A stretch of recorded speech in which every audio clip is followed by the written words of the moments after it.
we can't lose sight of the actual respondent experience being, what are the questions we're asking them? What are we trying to learn from them? If it feels like a test in the way we're asking questions, it's not going to be a good respondent experience. It doesn't matter if the technology is great. If you feel like you're being quizzed as a respondent versus having a conversation or sharing your opinions, it's a very different experience. So that's one of the things we're debunking and improving a little bit, is like we can have both. Both are going to be important. The actual design of a platform and survey, but also the design of what the question content is.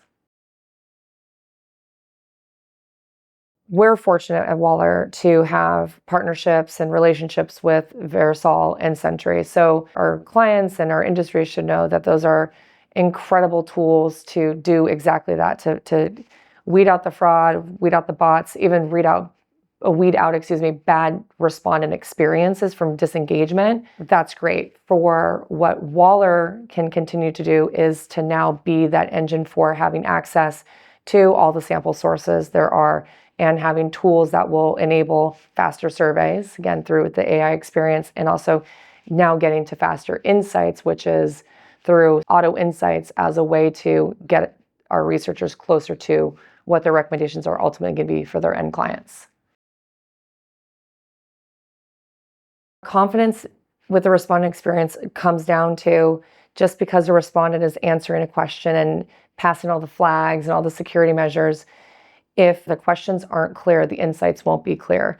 And our buyers have to be confident in our tools and technology, and they have to be confident in the quality of our respondents. And that's, again, not just by way of the tool and technology, but by, are we getting the survey engagement that we want from the participant? Are they reading all of the options? When they see an open end, are they energized or motivated to type out 2 or 3 sentences because they want to share their opinion, because they think it's important?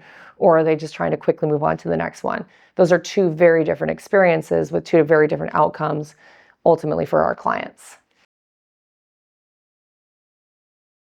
The intersection of our team and Waller's technology being woven into our actual clients' day-to-day lives. If a client can build their timeline with their client that thinks about how long it takes Waller to program a survey, how long it's going to take Waller to find specific individuals, how long it's going to take Waller to do these sorts of things, and the recommendations that will come from Waller, then Waller's already in the process. And I think that's where our data consultancy team really prides themselves on becoming an extension of the team as a thought partner, as a collaborator or consultant.